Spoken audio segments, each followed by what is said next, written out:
Hello dear students, welcome to yet another video of class 12th English that I have been doing for you people.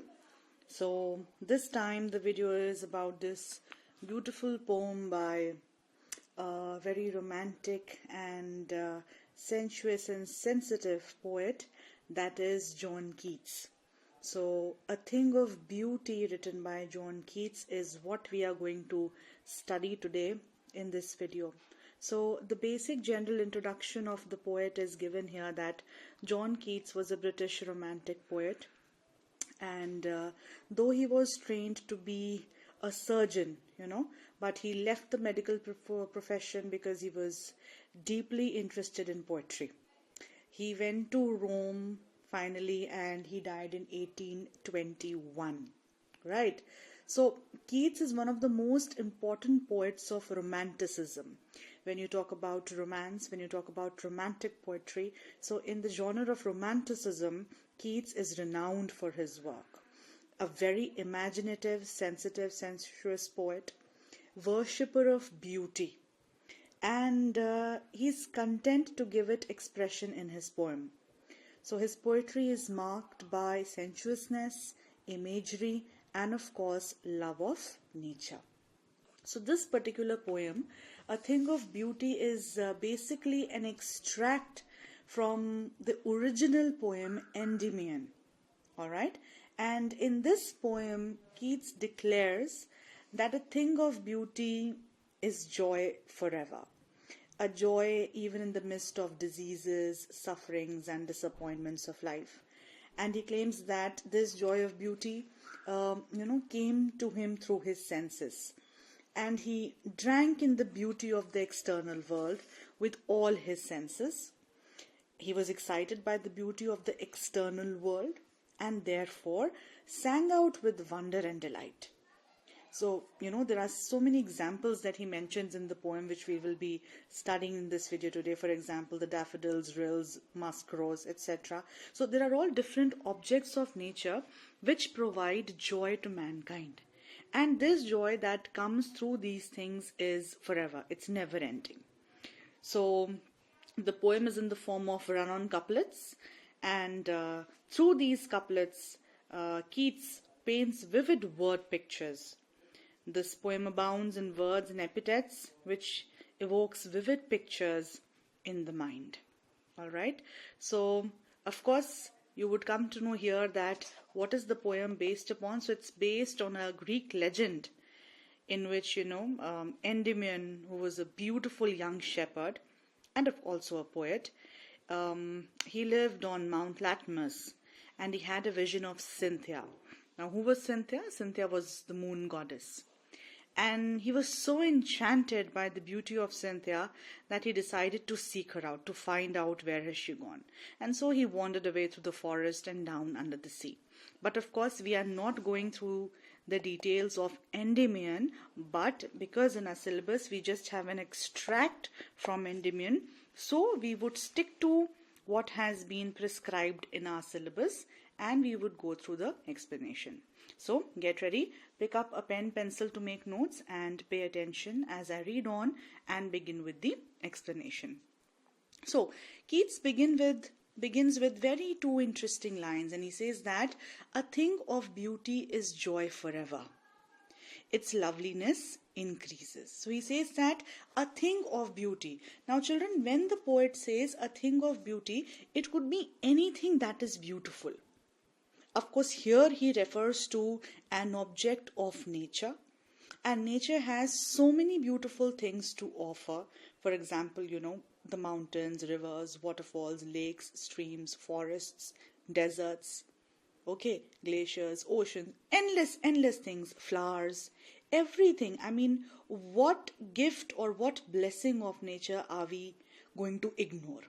So poet clearly says that a thing of beauty is a joy forever. That means anything that is beautiful, it provides you joy forever. And its loveliness increases. That means anything that is beautiful, its loveliness is not going to fade away. It will not wear off. It will not fade off. But it is going to increase. And he clearly says it will never pass into nothingness. Please pay attention to this word nothingness, wherein Keats particularly wants to highlight that anything that is beautiful is never going to lose its beauty, is never going to lose its meaning. It will never become unimportant. It is always going to be beautiful. Its loveliness is always going to increase. So very clearly he says that it will never pass into nothingness, but will keep a bower quiet for us. Now here he brings in the image of a bower. Now what is a bower, children? A bower is a shady leafy shelter. If you will look up for this meaning of this word on Google or dictionary, you will get the exact meaning. But here it's a shady leafy shelter. And of course, a shady leafy shelter is the shelter of a tree. So here Keats brings in the beautiful image of a bower, a nice shady tree. And what does that shady tree does, children? That shade of the tree, it provides peace. It provides, solace and rest to so many animals and even people who are there. For example, just imagine if it's a summer afternoon, right? And we find a nice shady tree. So, of course, we are going to enjoy the shade and the cool that is going to be provided to us through that bower. So, under that bower, one gets sleep. And a sleep full of sweet dreams. Now just imagine when you are under a bower or anywhere, for example, you get sleep and you have a peaceful sleep. You have a peaceful sleep, so you will have sweet dreams, and a good sleep with sweet dreams definitely guarantees good health and of course quiet breathing. So the moment poet mentions quiet breathing here, so you can automatically connect it. There is going to be peace, only then will there be a good sleep, and only in that condition will you have quiet breathing. So a bower is an example of a thing of beauty that the poet gives us, and he says that a bower provides us sleep. It provides us shelter, and this sleep is full of sweet dreams. It gives us good health, and of course there is quiet breathing. So he says that a thing is of beauty will keep a pleasant shady place quiet for us. The bower. Alright. He says that a thing of beauty is going to keep a pleasant shady place quiet for us. It will provide sleep full of sweet dreams, which will give you health and quiet breathing. So the moment the poet begins, he very clearly gives us a connection that a thing of beauty is joy forever. Once again, I'm repeating. Anything that is beautiful is like a source of permanent joy. Forever means never ending. Right? So anything, and especially an object of nature, gives you joy forever, and it will never pass into nothingness. But it's going to keep a leafy, shady shelter pleasant for us, which will give us a good sleep full of sweet dreams with health and quiet breathing. So this is the kind of connection that the poet forms when he refers to the quiet, shady, leafy shelter, which is the bower. Alright, now since he has already come up with one example of a bower, which is of course a shady, leafy shelter, then he says that therefore on every morrow, because a thing of beauty is doing so many things for us, it is keeping a pleasant shady place quiet for us. Therefore on every morrow, matlab on every morning, morrow here refers to morning. Therefore on every morrow, that means therefore. Why therefore? Because of all these things that are happening, because of all this lovely, shady, pleasant shelter and sleep and good breathing and health.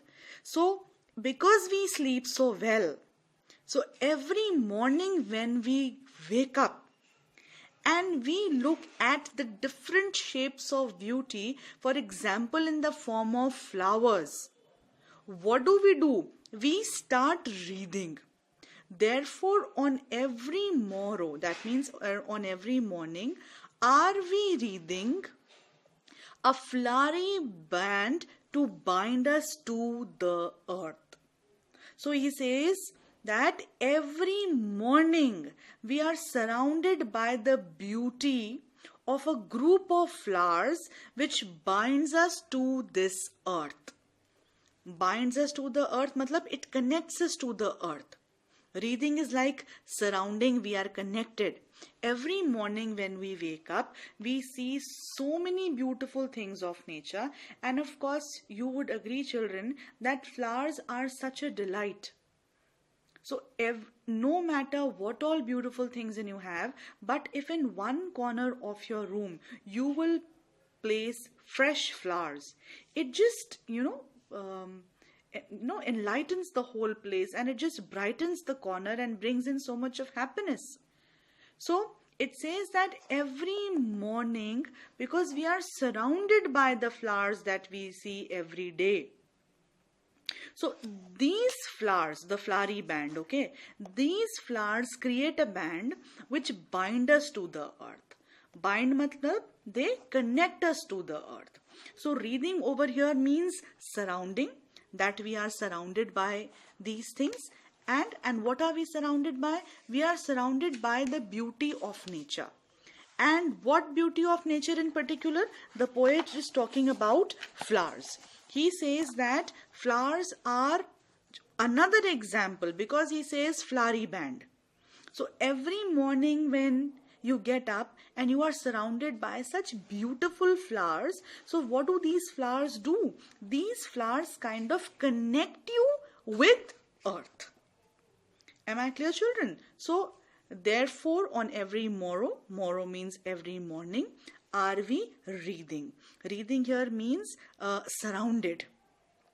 So every morning when we get up, we are surrounded by such lovely flowers, and these flowers which are an image of beauty, which are an example of beauty, they connect us to the earth. Binding as in connect us to the earth. All right. Now what happens? He says, see, the poet is very, very practical as well. He is also very, very realistic. He is rational. Poet ऐसा नहीं है कि he is just a blind romantic and he is only talking about the good, beautiful and lovely gifts of nature and life. No, he also knows that life is a complete package of goodness and evil. Poet knows that life also has its own unpleasant things. Life also has its darker shades and its gray shades. So he wants us to realize that it's not that earth only has goodness and beauty and all pink and roses. No. He says that, he's quite realistic and he accepts the reality of unpleasant things in life. Okay, so when we talk about unpleasant things in life, he says there is spite of despondence. Now he says despondence is sadness. The poet says that there is spite of despondence. Now spite here comes from the word in spite. Yeah. So in spite of despondence, मतलब बावजूद इसके कि there is sadness. Despondence means sadness. In spite of despondence, in spite of the fact that there is inhuman dearth. Dearth means scarcity or shortage. Please write down. Dearth means scarcity or shortage. So he says that in spite of sadness, in spite of lack of human virtues, inhuman dearth of noble natures. You know the meaning of inhuman? Dearth is shortage. Noble natures क्या हुआ बेटा? Goodness. So you can mention over here human virtues. So there is a lack of good souls. There is a lack of human virtues, good morals and ethics. So in spite of the fact that there is sadness in life, in spite of the fact that there is lack of human virtues, in spite of the fact that there are so many, gloomy days and sad things in life, there are disappointments in life. Okay, so this is sadness, this could be disappointment. Okay, so despondence is sadness. Inhuman dearth of noble natures, what does it refers to? It refers to lack of human virtues. Okay, and of the disappointment. Disappointment of what, beta? Of all the unhealthy and over darkened ways. Unhealthy ways of living which we people have adopted. This could be anything, and this could refer to anything and everything, right? So poet says that in spite of sadness and helplessness, in spite of the fact that there is lack of human virtues, dearth is lack or shortage, okay? In spite of the fact that there are a lot of disappointments, okay? Disappointments in the form of lot of diseases and so many other things which are part of our living the life. So unhealthy definitely refers to health. So when you're not healthy, you're unhealthy, and when you are unhealthy, then definitely you're suffering from some kind of disease. And over darkened ways, as in our ways of living are not good. The ways in which we are spending our life are bad things. So all the bad things the poet refers to as darkened ways, over darkened ways. So please pay attention here. In the initial 1, 2, 3, 4, 5, 6, 7. In the initial 7 lines, the poet gives us and he tells us that a thing of beauty is a joy forever. And he says that a bower provides us a pleasant shelter. There is sleep, there is health, there is peace. And because of all these things, every morning when we get up and we are surrounded by the beauty of nature in the form of flowers, that beauty connects us or binds us with earth. But now, in the following lines here, we come to know that the poet is also quite realistic. He is quite practical as well, and he says that life is not all about beauty and love and romance. There are problems as well. There are grey areas too. And what are those problems of life, or what are those issues or painful things? And in fact, if you look at the questions here, children, see, so question number 2 out here, list the things that cause suffering and pain. So poet clearly tells us in these lines about suffering and pain. So in such a question, what will be your answer? That what things cause suffering and pain? Despondence, there is lack of human virtues, there is sadness, there are diseases, and there are some very evil ways of spending our life. These things cause what? They cause suffering and pain.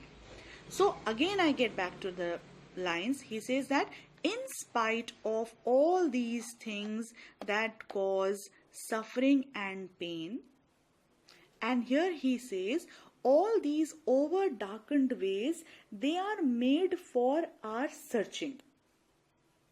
Right? So he says that all these things are bad, but all these things are also real. And he says we should make an effort to explore them. What are these things that are, that cause suffering and pain? So all these things are of course made for our searching.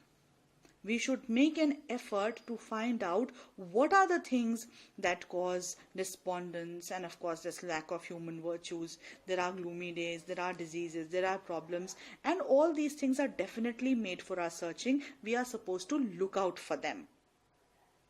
And once again he says that yes, in spite of all. See, here I had added in, but here clearly it's written in spite of all. And he says again, he stresses that yes, in spite of all. मतलब हाँ, इन सब चीजों के बावजूद भी. किन सब चीजों के बावजूद? These 3-4 things. What are those 3-4 things, children? There is despondence. There is lack of human virtues. There are gloomy days, there are diseases, and there are some bad ways of living our life.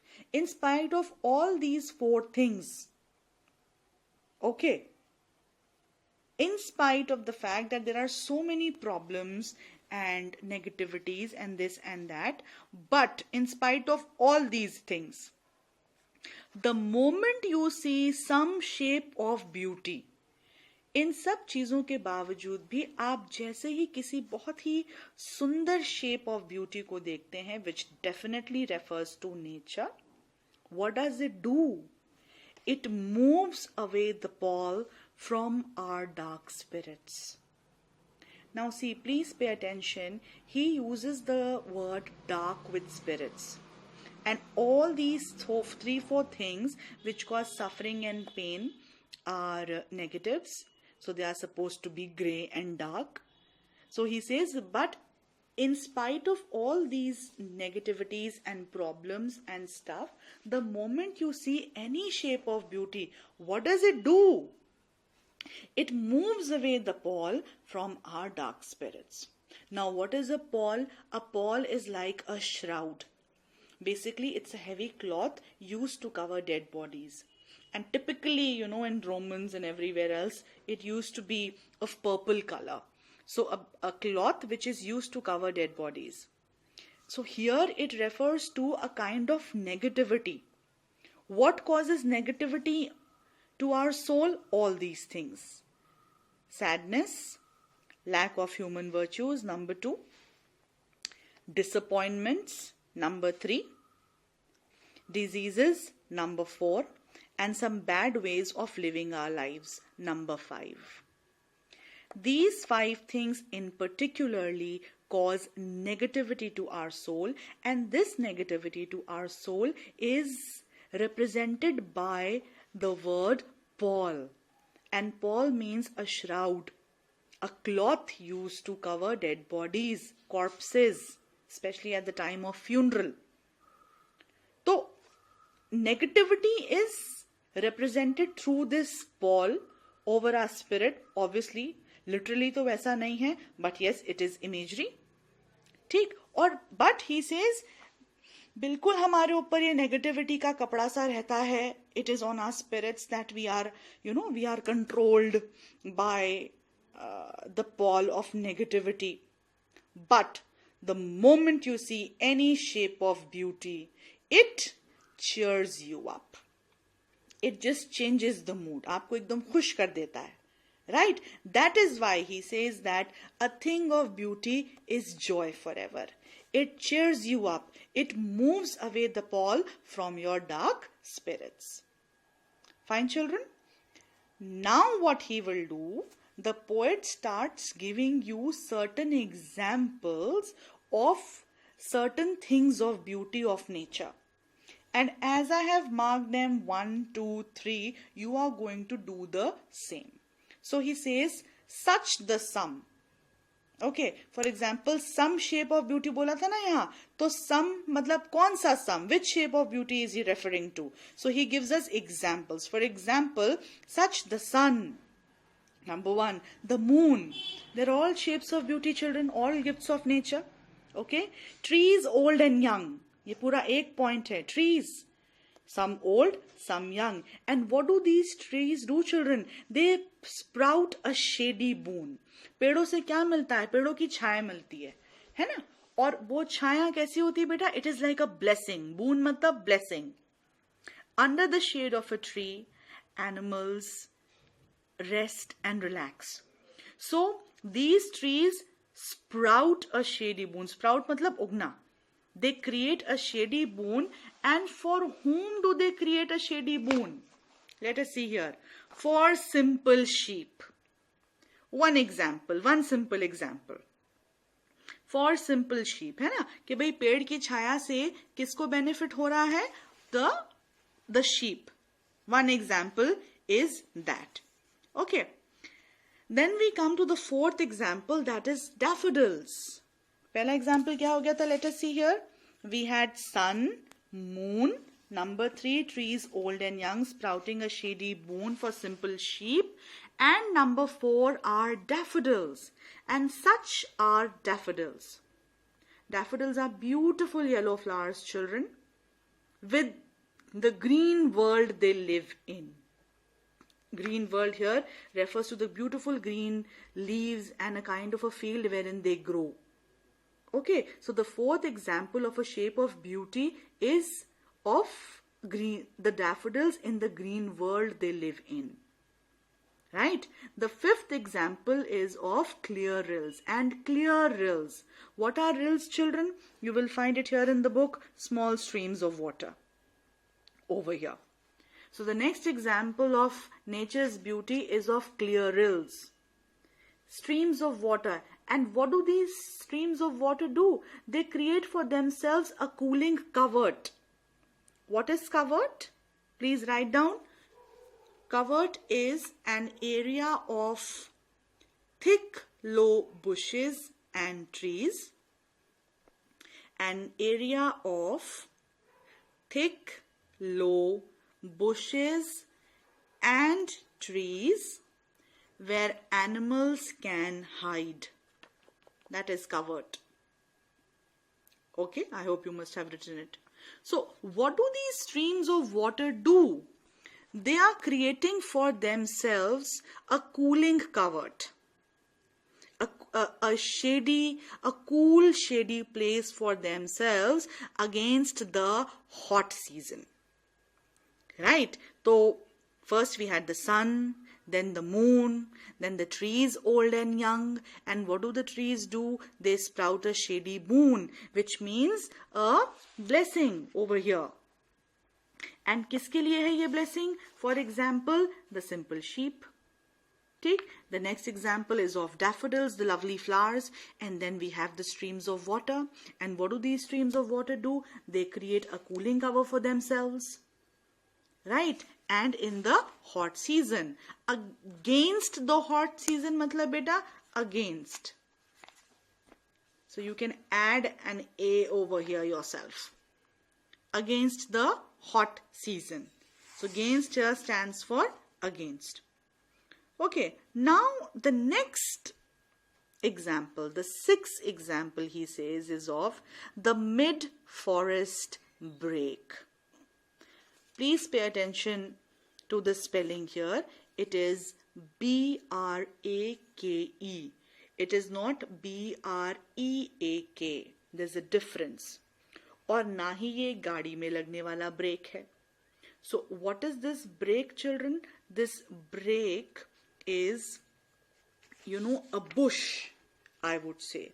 A thick mass of bushes.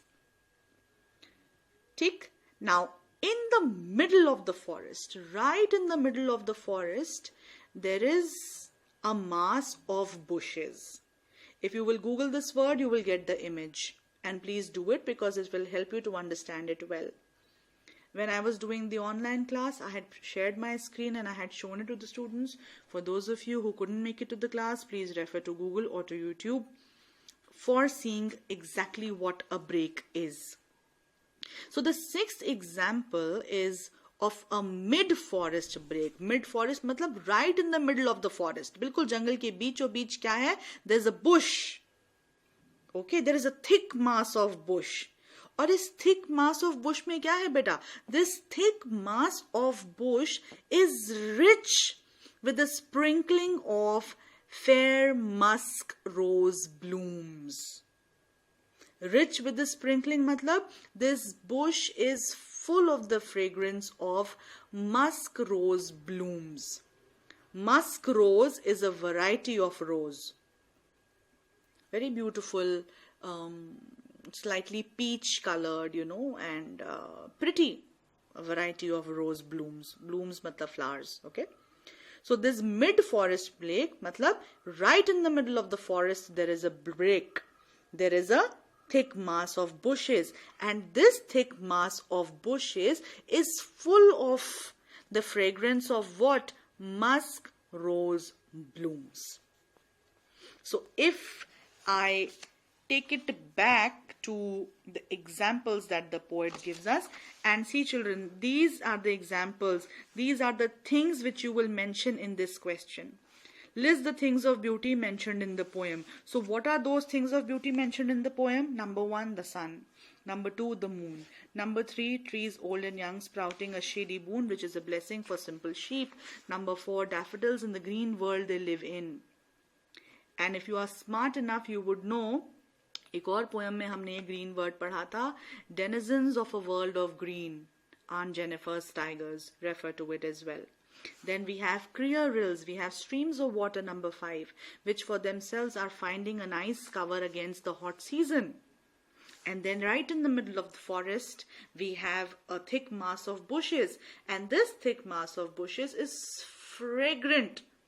It is full of the fragrance of fair musk rose blooms. So these things are the things that you will mention if this question comes in the board exams, which most of the time comes. So do mention it. Which things of beauty are mentioned in the poem? All these 6 things till here, the rose musk blooms. Okay. Which things cause suffering and pain? These 4-5 things mentioned here. These things cause suffering and pain. So you will have your answers simultaneously as you are doing the poetry. So these are the examples, these are the things that poet gives us in terms of shapes of beauty. Let's see now, अब आगे बढ़ते हैं. And further he adds on, and such too, देखो too मतलब ऐसा भी ऐसा ही है, such too, T-O-O, and such too is the grandeur of the dooms. Grandeur is splendor, magnificence, beauty. ठीक है? Such too is the grandeur of the dooms. Now beta, dooms refers to doomsday. Let me write here. Dooms refers to doomsday, and doomsday is the judgment day. I have told you several times in class 11th as well as in 12th. Okay, now what are we imagining? The poet says, and such too is the grandeur of the dooms. Matlab such too is going to be the beauty of the dooms. Yani the beauty of the particular place that we have imagined for the mighty dead. Now, who are these mighty dead? Please write down. Mighty dead refers to all the great people who have done some amazing things for humanity, who have done some great things. So all the great people and all the great and dead forefathers, ठीक है, who have been very very good. Judgment day पे क्या होता है? If I refer to doomsday, it's very simple. Judgment day is of course when it will be decided who is going to heaven and who is going to hell. तो हमने heaven कैसा imagine करा है? Heaven is going to be extremely beautiful. That is why hell is bad and it is for the evil souls, and heaven is beautiful, and the grandeur of heavens is going to be amazing. So here dooms refers to the judgment day. Okay, the doomsday. That means The poet is saying that all the mighty people who have died, the great people who have died, उनके लिए, because they have done great things, they have done great deeds, उन्होंने अच्छे काम करे हैं, तो definitely हमारा यही मानना है कि after they die, their souls are going to rest eternally in a very lovely place. So such too is the grandeur of the dooms. Such too is the beauty of the dooms we have imagined for the mighty dead. ऐसे लोगों के लिए हमने क्या imagine करा है? इतनी ही खूबसूरत जगह. कितनी खूबसूरत जगह? जितनी खूबसूरत ये 5-6 चीजें हैं. ठीक? Of the mighty dead. अब ये जो mighty dead हैं people, all these great people, children, have we met them? No, we have not met them. So how do we know about them? Either we have read about them in history books or we have heard about them from our elders. और वही चीज यहाँ पे लिखी है कि all lovely tales we have heard or read. We have imagined for the mighty dead. All lovely tales we have heard or read. So from where did we come to know about these mighty dead? We came to know about them from the lovely stories, tales, stories. And either we heard those stories or we read those stories. Am I clear, children? Once again, I am telling you that just like these beautiful 6 things, exactly like this, exactly like these is going to be the beauty of the doomsday, is going to be the beauty of the judgment day, which we have imagined for the mighty great dead people, the forefathers, whose lovely tales we have heard or read. Okay? Now I come to question number 7. Question number 7 states, what image does the poet use to describe the beautiful bounty of the earth? Beautiful bounty मतलब blessing. क्या image poet लेके आता है? So the poet brings in the image of a fountain. He brings in the image of a fountain. I hope you all must have seen a fountain, children. Take. So the poet brings in the image of an endless fountain. And see the way he uses the word endless. Endless मतलब कभी खत्म ना होने वाला.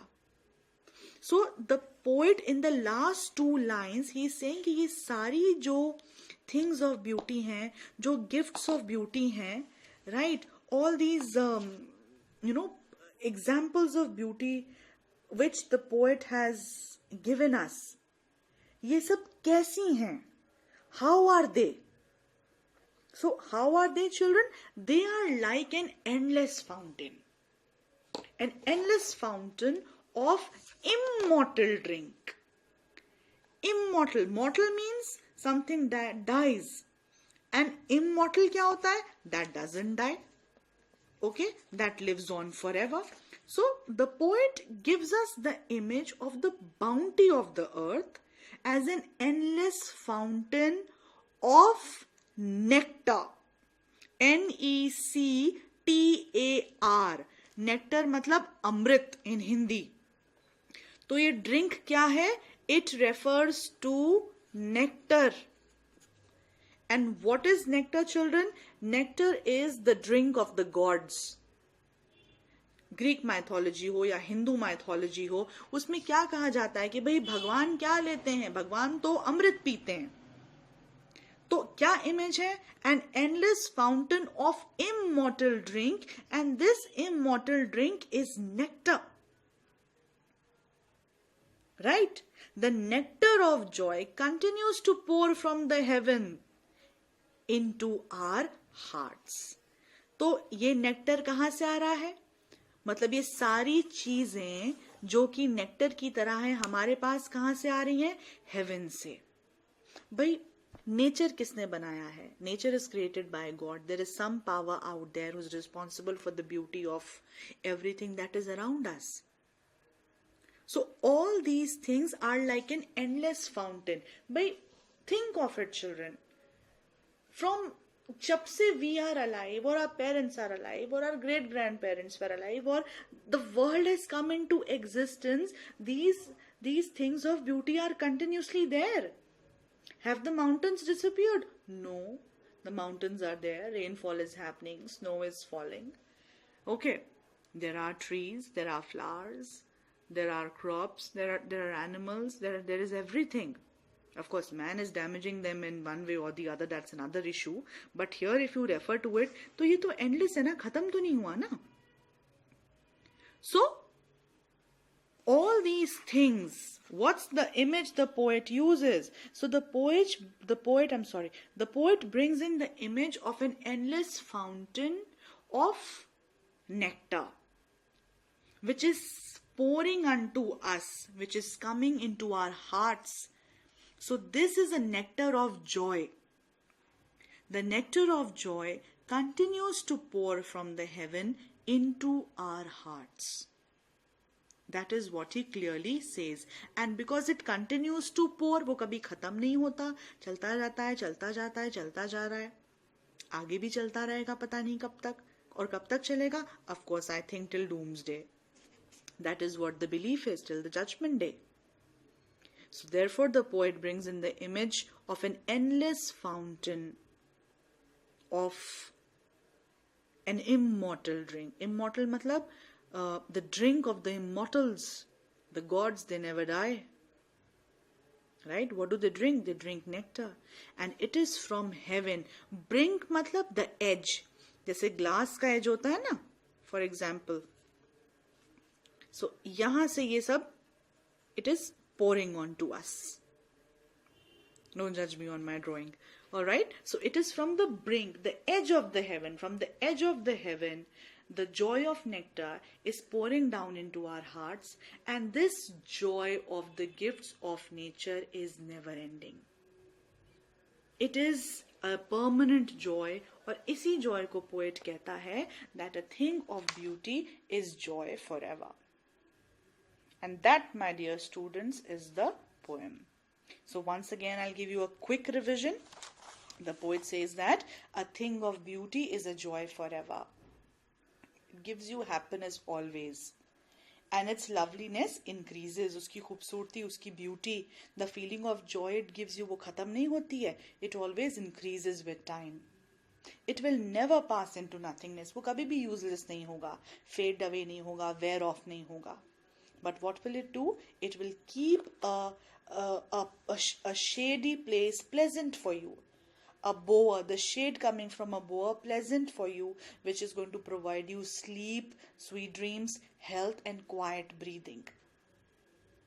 And it's only because of that every morning when we get up and we find ourselves surrounded by flowers in the beauty of nature, this beauty of the flowers connects us to earth.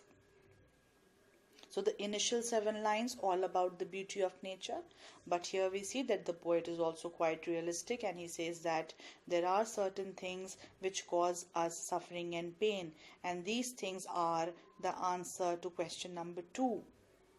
So spite of, matlab in spite of, बावजूद इसके. So in spite of the fact that there is sadness, hopelessness, in spite of the fact that there is lack of human virtues, there are disappointments, there are diseases, we live life through some very evil ways, and all these things, they are meant for our searching. We are supposed to figure out these things.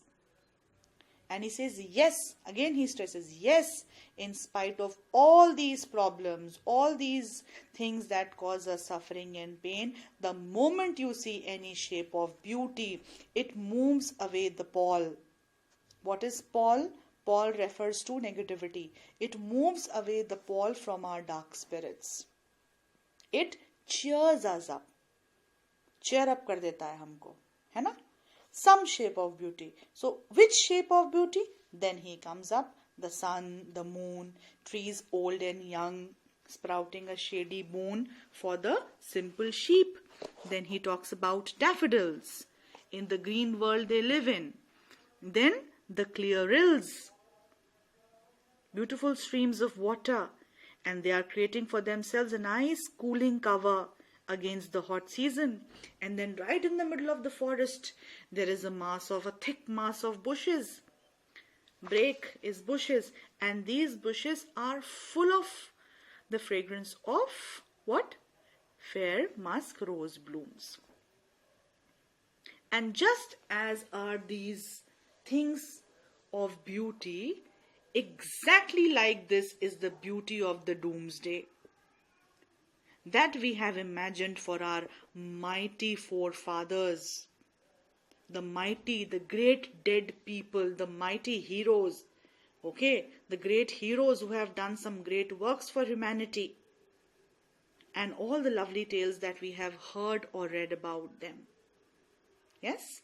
And in the last two lines, poet gives you the answer for question number 7. And he says that all these things of beauty are like an endless fountain. So he uses metaphor here. There's a comparison without like and as. So it's a metaphor as well. So he says that it's an endless fountain of an immortal drink. Drink of the immortals. Who are immortals? Gods are immortal. What do gods drink? They drink nectar. So what is this? It's an endless fountain of nectar which keep coming onto us from heaven and keeps us providing joy forever. Alright, children. So this, my dearies, is the poem A Thing of Beauty by John Keats. I hope the explanation is clear to each one of you. Still, in case if you feel stuck up anywhere, feel free to contact me, and it would be a delight helping you all. So take care and stay safe.